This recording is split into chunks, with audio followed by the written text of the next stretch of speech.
ಸರಿ ಮಮ್ಮ, ನಾನು ಈ ಲಗೇಜನ್ನೆಲ್ಲ ಇಳಿಸಿ ಡ್ರೆಸ್ ಚೇಂಜ್ ಮಾಡ್ಕೋತೀನಿ. ಇದನ್ನೆಲ್ಲ ಹಾಕೊಳ್ಳಕ್ಕೆ 1 ಗಂಟೆ ಹಿಡಿದ್ರೆ ಇದನ್ನೆಲ್ಲ ಇಳಿಸೋದಕ್ಕೆ ಡಬಲ್ ಟೈಮ್ ಹಿಡಿಯುತ್ತೆ. ವೆರಿ ಟಯರ್ಡ್, ನಿದ್ದೆ ಬರ್ತಿದೆ, ನಾನು ಹೋಗ್ತೀನಿ. ಓಕೆ, ಗುಡ್ ನೈಟ್ ಮಮ್ಮ. Good night. Good night daddy. Good night.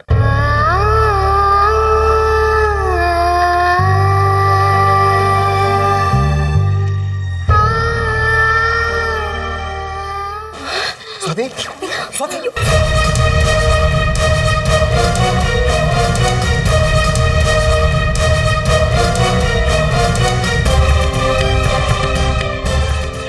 Swati, ಏನಮ್ಮಾಯ್ತು ಸ್ವಾತಿ? ಏನಿಲ್ಲಕ್ಕ, ಸ್ವಲ್ಪ ತಲೆ ಸುತ್ತು ಅಷ್ಟೇ.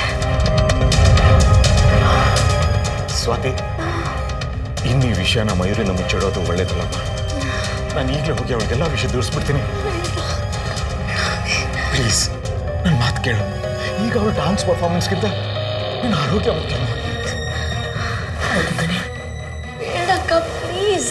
ಸ್ವಾತಿ, ಪ್ಲೀಸ್ ನನ್ನ ಮಾತು ಅರ್ಥ ಮಾಡ್ಕೊ. ನೋಡು, ಇಷ್ಟು ದೊಡ್ಡ ವಿಷಯ ಇವ್ರು ನನ್ನಿಂದ ಮುಚ್ಚಿಟ್ರು ಅಂತ ಅವಳೇನಾದ್ರೂ ತಪ್ಪು ತಿಳ್ಕೊಂಡ್ರೆ ಜೀವನ ಪರ್ಯಂತ ನಮ್ಮನ್ನು ಕ್ಷಮಿಸಲ್ಲ ಅವಳು. ನಾವಿ, ನೀವು ನನ್ನ ಕೊನೆ ಆಸೆ ಏನು ಅಂತ ಕೇಳಲೇ ಇಲ್ವಲ್ಲ? ಸ್ವಾತಿ, ಅವಿ, ನಾಳೆ ನಡೆಯೋದು ಬೇರೆಯವ್ರ ಕಣ್ಣಿಗೆ ಅದು ಡಾನ್ಸ್ ಪರ್ಫಾರ್ಮೆನ್ಸ್ ಮಾತ್ರ. ಆದರೆ ನನ್ನ ಮಗಳ ಪಾಲಿಗೆ ಅದು ಬಹುಕಾಲದ ಕನಸು. ನನಗೋಸ್ಕರ ಸಮರ್ಪಣೆ ಮಾಡ್ತಿದ್ದಾಳೆ. ಪ್ಲೀಸ್ ಅವಳನ್ನ ತಡಿಬೇಡಿ. ನಾನಿರೋವರೆಗೂ ಅವಳ ಮುಖದಲ್ಲಿ ನಗು ಮಾಸಬಾರ್ದು, ಸಂತೋಷ ಕದಡಬಾರ್ದು. ನನ್ನ ಮಾತನ್ನ ನೀವು ಮೀರಲ್ಲ ಅಂತ ನನ್ನ ನಂಬಿಕೆ ಇದೆ. ಸ್ವಾತಿ,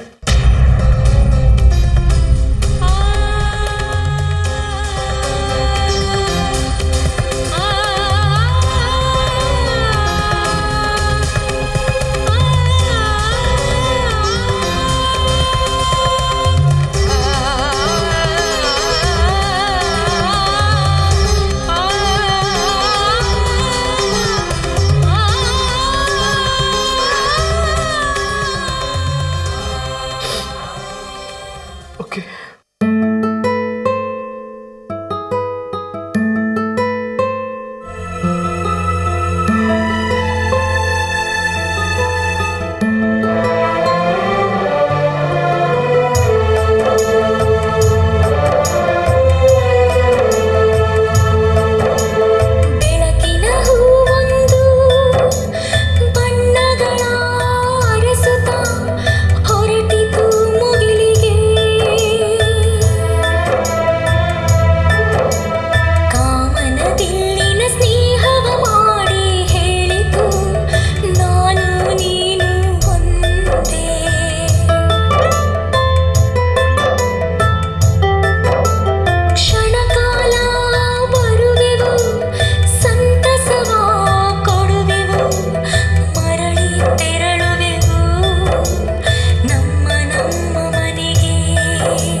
ಮೇಘ, ಇದನ್ನ ನೋಡೆ.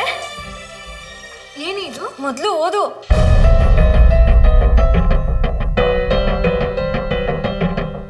ಅಯ್ಯೋ, ಏನೇ ಇದೆಲ್ಲ? ಲವ್ ಲೆಟರ್ ಕಣೆ. ಅದೇ ನಾವಿಬ್ರು ಸ್ಕೂಲಿಗೆ ಹೋಗುವಾಗ ಒಬ್ಬ ಹುಡುಗ ನನ್ನ ಹಿಂದೆನೆ ಬರ್ತಿದ್ದ, ನೆನ್ಪಿದ್ಯಾ? ಅವನೇ ಕಣೆ. ನನ್ನ ನೋಡ್ ನಗದು ಸನ್ನೆ ಮಾಡೋದೆಲ್ಲ ಮಾಡ್ತಿದ್ನಲ್ಲ. ಹಾ, ಒಬ್ಬ ಹುಡುಗ ಹೀರೋ ಗಣೇಶ್ ಥರ ಸ್ಟೈಲ್ ಮಾಡ್ತಿದ್ನಲ್ಲ, ಅವನಾ? ಹಾ, ಅವನೇ ಕಣೆ. ಅವನಿವತ್ತು ದಾರಿಲಿ ಸಿಕ್ಕಿ ಲೆಟ್ರ್ ಕೊಟ್ಟ. ನಾನು ನೀನು ಫ್ರೆಂಡ್ಸ್ ಆಗೋಣವಾ ಅಂತ ಕೇಳ್ದ. ನಾನು ಯಾಕೆ ಅಂತ ಕೇಳ್ದೆ. ಅದಕ್ಕವನು ನಿನ್ನಂತ ಅಪ್ಸರೆ ಫ್ರೆಂಡ್ ಆಗಬೇಕು ಅಂದರೆ ನಾನು ಅದೃಷ್ಟ ಮಾಡಿರಬೇಕು ಅಂದ. ನಂಗೆ ನಾಚಿಕೆ ಆಗೋಯ್ತು ಕಣೆ. ಹಾ, ಫೇರ್ವೆಲ್ ಪಾರ್ಟಿಗೆ ನಿನ್ನ ಹಸಿರು ಬಣ್ಣದ ಬಟ್ಟೆನೇ ಹಾಕೊಂಡು ಬಾ, ನಿನ್ಗೆ ತುಂಬ ಚೆನ್ನಾಗಿ ಒಪ್ಪುತ್ತೆ, ಹೀರೋಯಿನ್ ಥರ ಕಾಣ್ತೀಯಾ ಅಂತ ಹೇಳ್ದ ಕಣೆ.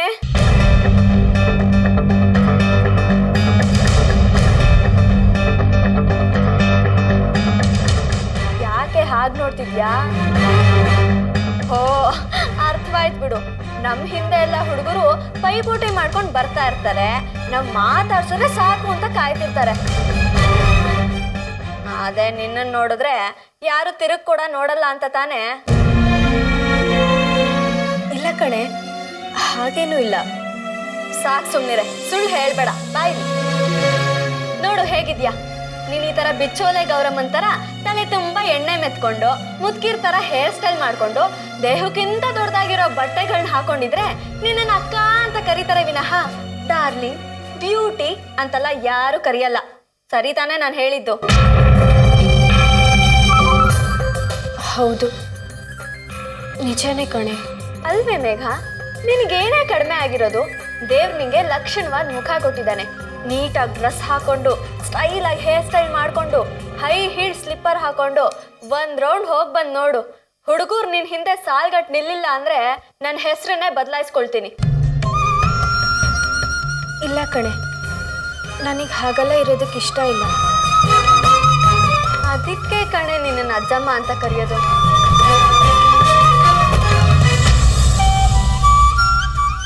ಲೇ, ಒಂದ್ಸಲ ಹೊರಗಡೆ ಬಂದ್ ನೋಡೆ, ಫೇರ್ವೆಲ್ ಪಾರ್ಟಿಗೆ ಅಂತ ಹುಡುಗಿರು ಹೇಗೆಲ್ಲ ರೆಡಿ ಆಗ್ತಿದ್ದಾರೆ ಅಂತ.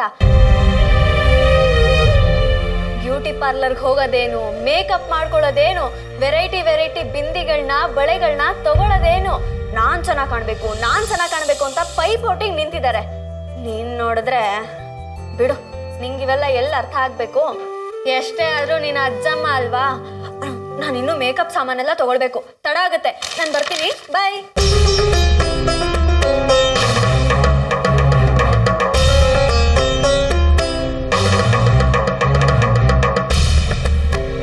ನನಗೂ ಚೆನ್ನಾಗಿ ಕಾಣಬೇಕು ಅಂತ ಇದೆ.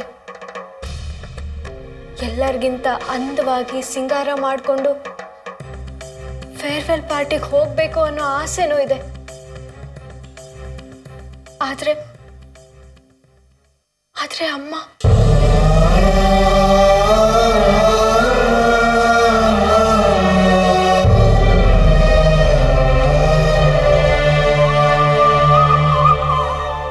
ಅತ್ತೆ,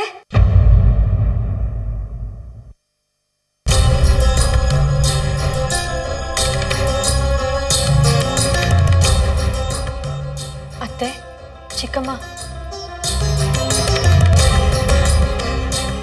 ನನಗೆ ಗೊತ್ತು ನಿಮ್ಮಿಬ್ರಿಗೂ ಇನ್ನೂ ನನ್ನ ಮೇಲೆ ಕೋಪ ಹೋಗಿಲ್ಲ ಅಂತ. ತಪ್ಪೆಲ್ಲ ನಂದೆ.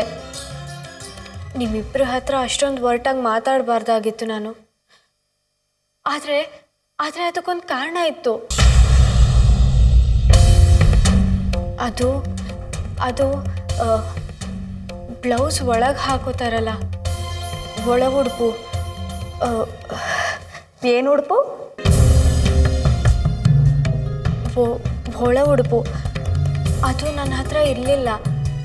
ಅದಕ್ಕೆ. ಓ, ಅದನ್ನ ಹಾಗಂತಲೂ ಕರೀತಾರಾ? ಸಿಂಧು, ನಿನಗೇನಾದ್ರೂ ಗೊತ್ತಿತ್ತಾ ಅದನ್ನ ಹಾಗೆ ಕರೀತಾರೆ ಅಂತ? ಇಲ್ಲಪ್ಪ, ಅದನ್ನ ಆ ಥರನೂ ಕರೀತಾರೆ ಅಂತ ನನಗೆ ಗೊತ್ತಿರಲಿಲ್ಲ. ಏನಂತ ಕರೀತಾರೆ? ಒಳ ಉಡುಪು ಅಂತ. ಒಳ ಉಡುಪು ಏನಂತಾರೆ? ಒಳ ಉಡುಪು.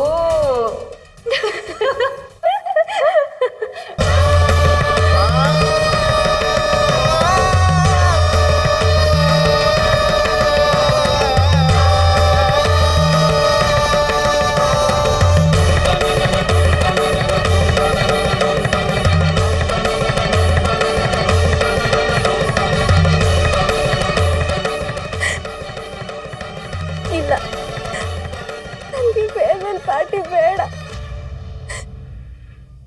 ಎಲ್ಲರೂ ನನಗೆ ಅವಮಾನ ಮಾಡೋರೆ, ಚುಡಾಯಿಸೋರೆ.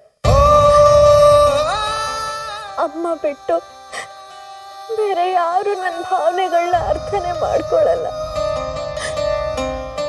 ಅಮ್ಮ ನೋಡಿದ್ರೆ ಬೆಂಗಳೂರಿಗೆ ಹೋಗ್ಕೋತಿದ್ದಾರೆ.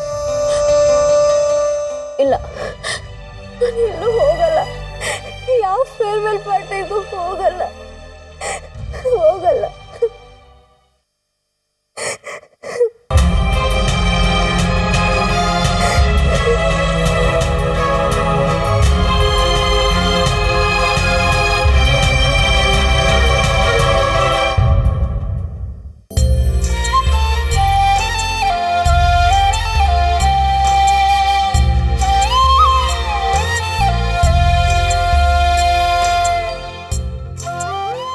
ಮಾರ್ನಿಂಗ್ ಅಕ್ಕ. Good morning. ಕ್ಷಮಿಸೆ, ಬೇಗ ಹೇಳೋಕ್ಕೆ ಆಗಲಿಲ್ಲ. ರಾತ್ರಿ ಯಾಕೋ ಸರಿಯಾಗಿ ನಿದ್ದೆನೇ ಬರಲಿಲ್ಲ. ನೀನು ನಿನ್ನ ಮುಖ ನೋಡಿದ್ರು ರಾತ್ರಿ ಸರಿಯಾಗಿ ನಿದ್ದೆ ಮಾಡ್ದವಳ ಥರ ಇಲ್ಲ. ಅಕ್ಕ, ನಿನ್ನನ್ನು ಬಲವಂತವಾಗಿ ಇಲ್ಲಿ ಕರೆಸಿದ್ದಕ್ಕೆ ಒಂದು ಬಲವಾದ ಕಾರಣ ಇದೆ. ಮಯೂರಿ. ಅರ್ಥ ಆಗಲಿಲ್ಲ. ನಂದು ಒಂದು ಮಾತನಾಡಿಸ್ಕೊಡ್ತೀಯಾ? ಏನು ಹೇಳು. ಇನ್ನು ಮುಂದಕ್ಕೆ ಮಯೂರಿ ಜವಾಬ್ದಾರಿ ನಿಂದು. ನಾನು ಸತ್ತ ಮೇಲೆ ಅವಳು ನಿನ್ನ ಮನೆಯಲ್ಲಿ, ನಿನ್ನ ಆರೈಕೆಯಲ್ಲಿ, ನಿನ್ನ ರಕ್ಷಣೆಯಲ್ಲಿ, ನಿನ್ನ ಮಾರ್ಗದರ್ಶನದಲ್ಲಿ ಬೆಳಿಬೇಕು ಅನ್ನೋದು ನನ್ನ ಕೊನೆ ಆಸೆ. ನಡ್ಸ್ಕೊಡ್ತೀಯಾ? ಇಲ್ಲ ಸ್ವಾತಿ, ನೀನು ಮಯೂರಿನ ಬಿಟ್ಟು ಎಲ್ಲೂ ಹೋಗ್ತಾ ಇಲ್ಲ. ಆಸ್ಪತ್ರೆಗೆ ಹೋಗಿ ಚಿಕಿತ್ಸೆ ತಗೊಂಡ್ರೆ ಎಲ್ಲ ಸರಿ ಹೋಗುತ್ತೆ ಅನ್ನೋ ನಂಬಿಕೆ ನನಗಿದೆ. ಬಾ ಹೋಗೋಣ. ಅಕ್ಕ, ಹಾಗೆ ವಾಸಿ ಆಗೋ ಹಾಗಿದ್ದಿದ್ರೆ ಪ್ರಾಣಕ್ಕಿಂತ ಹೆಚ್ಚಾಗಿ ಪ್ರೀತಿಸೋ ಮಗಳನ್ನ ಬಿಟ್ಟು ಸಾಯ್ತಾ ಇದ್ನ.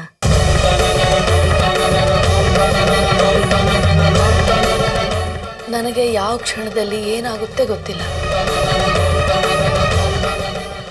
ನಾನು ಚೆನ್ನಾಗಿರುವಾಗಲೇ ನೀನು ನನಗೆ ಮಾತು ಕೊಡು. ಇಲ್ದಿದ್ರೆ ನನ್ನಿಂದ ನೆಮ್ಮದಿಯಾಗಿ ಸಾಯಕ್ಕೂ ಆಗಲ್ಲ ಅಕ್ಕ.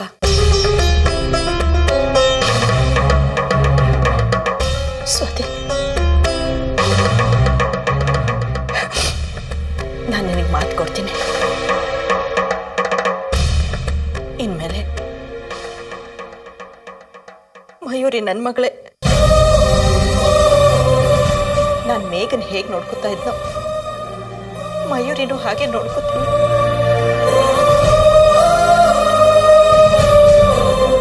ನನಗೆ ನೀನು ಕೊಡೋಷ್ಟು ಸಂತೋಷ ಅವಳಿಗೆ ಕೊಡೋಕ್ಕಾಗುತ್ತೋ ಇಲ್ಲೋ ಗೊತ್ತಿಲ್ಲ.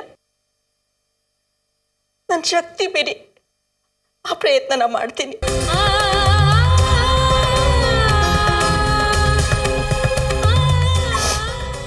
ಅವಳಿಗೆ ಅಮ್ಮ ಇಲ್ಲ ಅನ್ನೋ ನೋವು ಗೊತ್ತಾಗ್ದಂಗೆ ನಾನು ನೋಡ್ಕೋತೀನಿ. ಇನ್ನು ಅವಳ ಬಗ್ಗೆ ನೀನು ಯಾವ ಚಿಂತೆನೂ ಇಟ್ಕೋಬೇಡ. ಇನ್ನು ಅವಳ ಜವಾಬ್ದಾರಿ ನನ್ನ.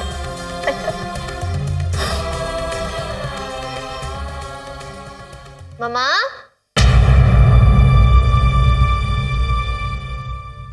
ಅಕ್ಕ, ಯಾವುದೇ ಕಾರಣಕ್ಕೂ ಅವಳ ಡಾನ್ಸ್ ಪ್ರೋಗ್ರಾಮ್ ಮುಗಿಯೋವರೆಗೂ ನನ್ನ ಆರೋಗ್ಯದ ಬಗ್ಗೆ ಅವಳು ಗೊತ್ತಾಗಬಾರ್ದು. ಅನುಮಾನ ಸಹ ಬರಬಾರ್ದು. ತಿಳಿತಾ?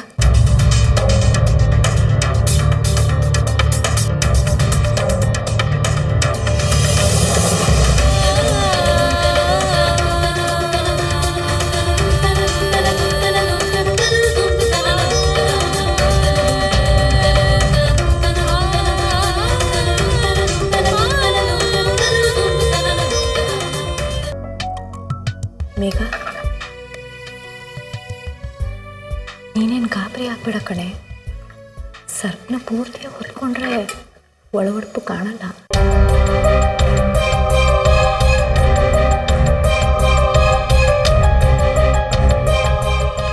ಏನತ್ಗೆ ಸರಿಯಾಗಿ ಹೇಳ್ದೆ ತಾನೆ? ಏನಮ್ಮ, ಈ ಒಳ ಉಡುಪುಗಳ ಬಗ್ಗೆ ನನಗೆ ಏನೂ ಗೊತ್ತಾಗಲ್ಲ. ಇನ್ನು ಮುಂದೆ ಅದನ್ನೆಲ್ಲ ಮೇಘನ್ ಕೇಳೇ ತಿಳ್ಕೊಳ್ಬೇಕು.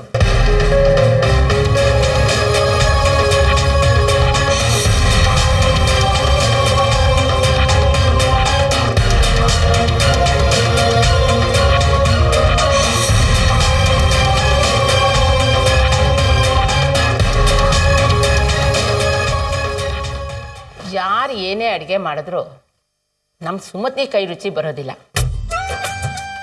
ಅಲ್ಲ ಕಣ ವಿಶ್ವ, ಸುಮತಿ ಎಷ್ಟೊತ್ತಿಗೆ ಇಲ್ಲಿ ಇರಬೇಕಾಗಿತ್ತಲ್ವಾ?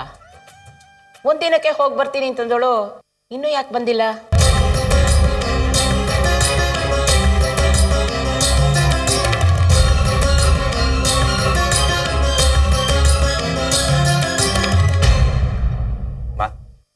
ನನಗೆ ಅಂಗಡಿಗೆ ಟೈಮ್ ಆಯ್ತು, ನಾನು ಹೊರಡ್ತೀನಿ.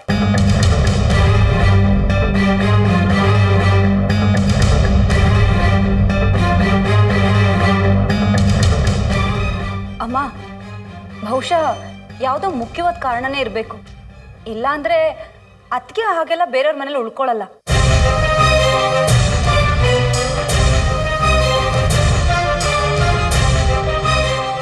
ಏನಿರ್ಬೋದು? ಈ ಅಣ್ಣನು ಏನು ಹೇಳ್ತಾನೆ ಇಲ್ಲ.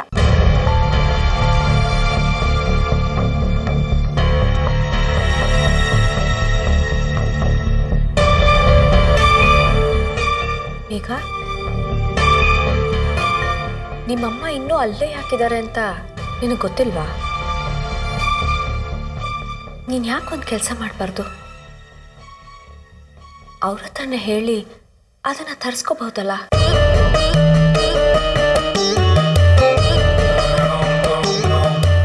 ಅದೇ ಒಳ ಉಡುಪು.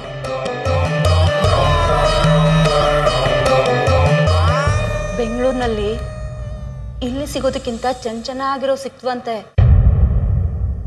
ಒಳ ಉಡುಪು.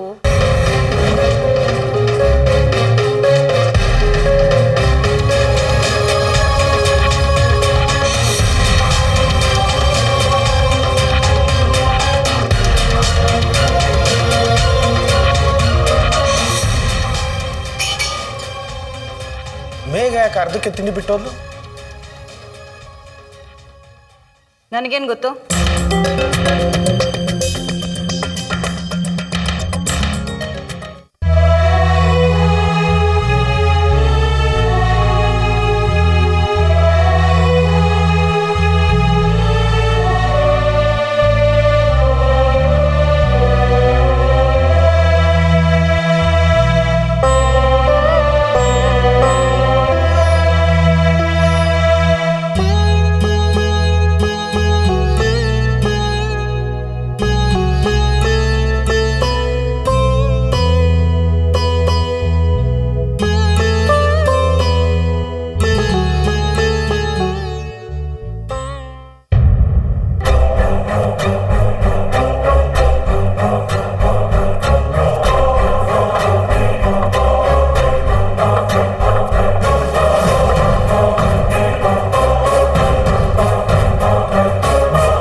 ಮೇಘ ಫೋನ್ ಅವಾಗ್ಲಿಂದ ಹೊಡ್ಕೋತಾ ಇದೆ. ಅದ್ ಯಾರು ಅಂತ ನೋಡ್ಬಾರ್ದಾ? ಚಿಂಟು ದುಪ್ಪಟ್ಟ ಕೊಡು. ಹಲೋ ಮೇಘ, ಯಾಕಮ್ಮ ಏನಾಯ್ತು? ಯಾಕೆ ಇಷ್ಟೊಂದು ಎದುರು ಬಿಡ್ತಿದ್ಯಾ? ಅದಾ ಚಿಂಟು ನನ್ನ ದುಪ್ಪಟ್ಟ ಹಿಡ್ಕೊಂಡು ಓಡ್ ಹೋಗ್ತಿದ್ನಾ, ನಾನು ಅವನ ಹಿಂದೆ ಓಡ್ ಹೋಗ್ತಿದ್ನಾ, ಅದಕ್ಕೆ ಸುಸ್ತಾಯ್ತಮ್ಮ ಅಷ್ಟೇ. ಅಷ್ಟೇನಾ? ನಂಗೊಂದು ನಿಮಿಷ ಗಾಬರಿ ಆಗೋಯ್ತು. ಅಮ್ಮ, ನೀನು ಮನೆ ನಿಲ್ದೆ ನನಗೆ ಪ್ರತಿಯೊಂದು ಕ್ಷಣನೂ ಗಾಬರಿಯಿಂದನೇ ದೂಡ್ತಾ ಇದ್ದೀನಿ ಅಮ್ಮ.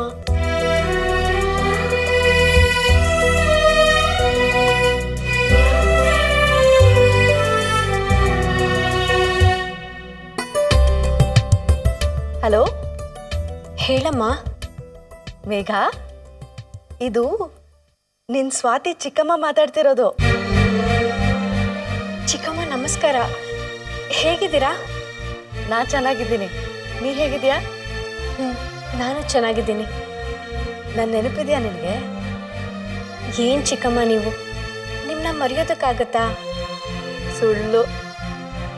ಅಮ್ಮನ ಪ್ರೀತಿಯಲ್ಲಿ ಮುಳುಗಿರೋ ಮಕ್ಕಳಿಗೆ ಚಿಕ್ಕಮ್ಮ ನೆನಪಾಗೋಲ್ಲ. ಅದರಲ್ಲೂ ನಮ್ಮ ಅಕ್ಕ, ಅವಳ ಬಗ್ಗೆ ನಿನಗಿಂತ ನನಗೆ ಚೆನ್ನಾಗಿ ಗೊತ್ತಿದೆ. ಅವಳ ಪ್ರೀತಿ ಮುಂದೆ, ವಾತ್ಸಲ್ಯದ ಮುಂದೆ ಪ್ರಪಂಚದಲ್ಲಿ ಯಾವುದು ಹಿತ ಅನ್ಸೋದಿಲ್ಲ.